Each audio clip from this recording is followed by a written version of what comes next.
Bienvenidos a este análisis visual. Hoy vamos a explorar algo verdaderamente fascinante.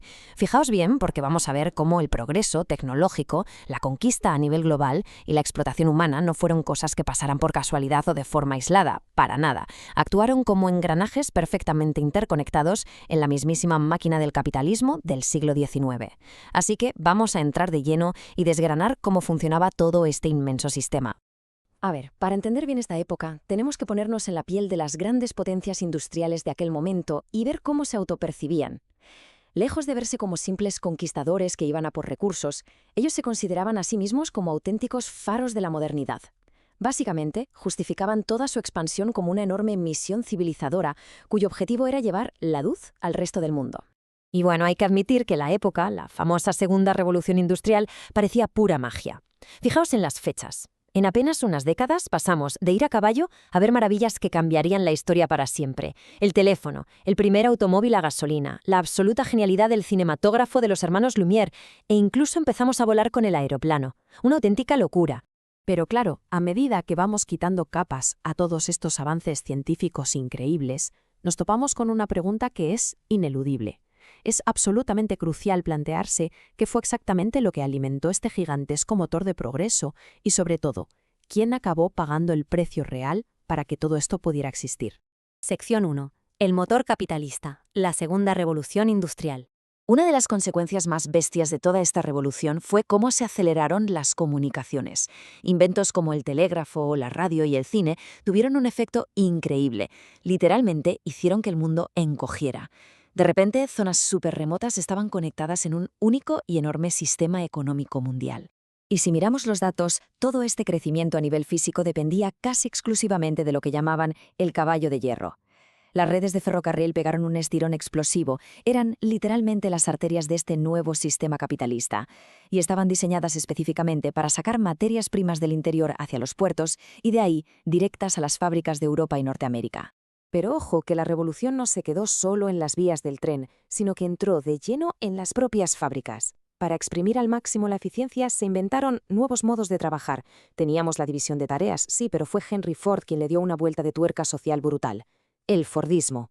Ford se dio cuenta de algo clave. Si le pagaba un poco mejor a sus obreros, estos acabarían comprando los mismos coches que fabricaban. Así se garantizaba el consumo constante y, de paso, los mantenía alejados de cualquier tentación revolucionaria.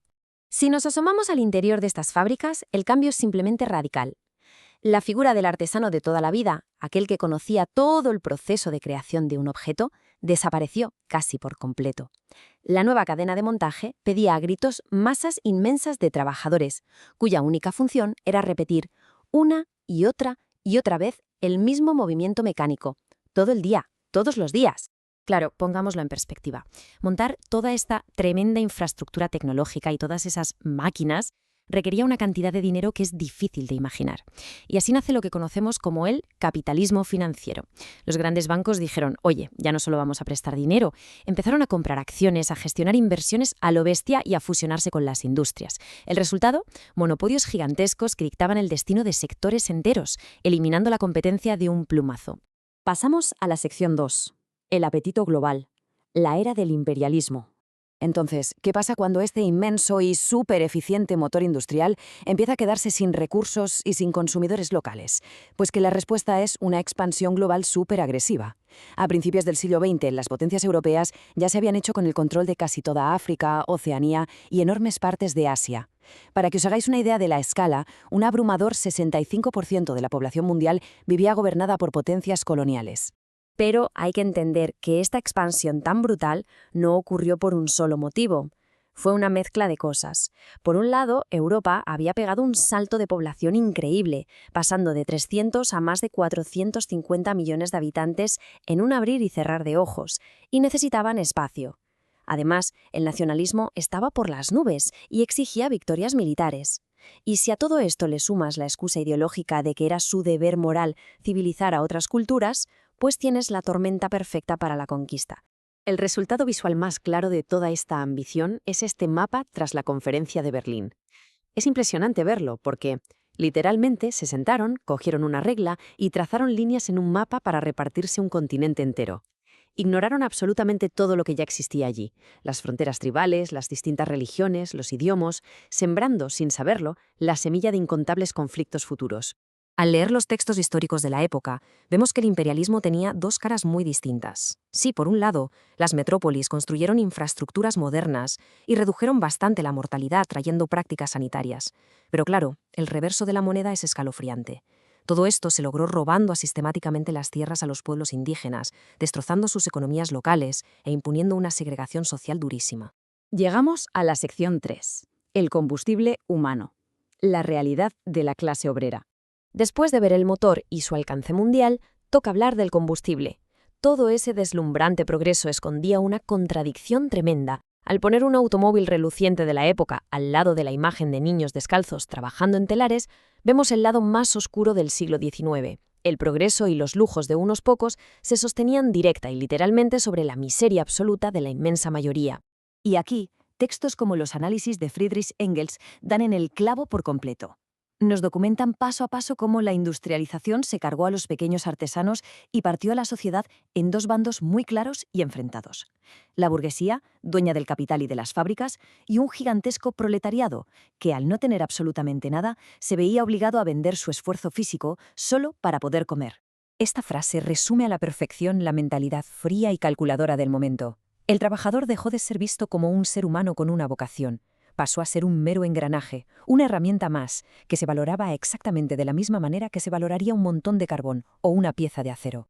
Si miramos los datos específicos, especialmente en la minería, es para llevarse las manos a la cabeza. Para seguir alimentando el hambre insaciable de materias primas, niños de tan solo 4 o 5 añitos pasaban a veces hasta 14 horas diarias arrastrando cargas superpesadas en túneles minúsculos, sin apenas oxígeno. Las deformaciones físicas que sufrían eran de por vida. Bueno, y tampoco vayamos a pensar que los que trabajaban desde casa, haciendo pequeñas labores manuales, se libraban de esto. Nada de eso. El trabajo a domicilio era una ilusión de independencia. En realidad, estaban totalmente sometidos a los intermediarios, viéndose obligados a convertir sus propias casas, pequeñas y sin ventilación, en fábricas en miniatura, donde hasta el último miembro de la familia tenía que arrimar el hombro para no morir de hambre. Pon toda esta explotación en una olla a presión, súmale unas ciudades totalmente abarrotadas de gente y tienes un efecto dominó histórico. Millones y millones de personas lo dejaron todo y cruzaron los océanos por pura necesidad, en unas migraciones internacionales masivas que literalmente cambiaron la cara demográfica de América y de medio mundo. Pero ojo, porque aquí viene un giro interesante. Al meter a tantísimas personas oprimidas en los mismos barrios marginales, hacinados en las ciudades, el sistema encendió una chispa sin quererlo. Empezaron a hablar entre ellos, a compartir problemas, y de ahí nació la conciencia colectiva. Así surgieron los primeros movimientos obreros, que dijeron basta y empezaron a organizarse en huelgas para exigir unos salarios mínimamente dignos. Con todas estas piezas sobre la mesa, la tensión acumulada tenía que estallar por algún lado. Es como un guión perfecto hacia el desastre. Primero, la expansión imperial agota los territorios disponibles. Luego, las naciones empiezan a cerrar y proteger sus mercados con uñas y dientes. Enseguida viene una brutal carrera armamentística llena de alianzas superrígidas. Y finalmente, la chispa detona el polvorín con el estallido de la Primera Guerra Mundial en 1914. Y para ir cerrando este análisis visual, no podemos evitar mirar hacia nuestro propio presente. Porque pensadlo un momento, todas estas bases fundacionales de las que hemos hablado, una tecnología increíble capaz de conectar cada rincón del planeta, unas desigualdades económicas abismales y un pulso constante por los derechos de los trabajadores, son el escenario en el que vivimos hoy en día. Así que la gran pregunta que nos queda en el aire para reflexionar es esta: ¿cuánto ha cambiado realmente el motor del mundo desde el siglo XIX? Gracias por acompañarnos en este recorrido.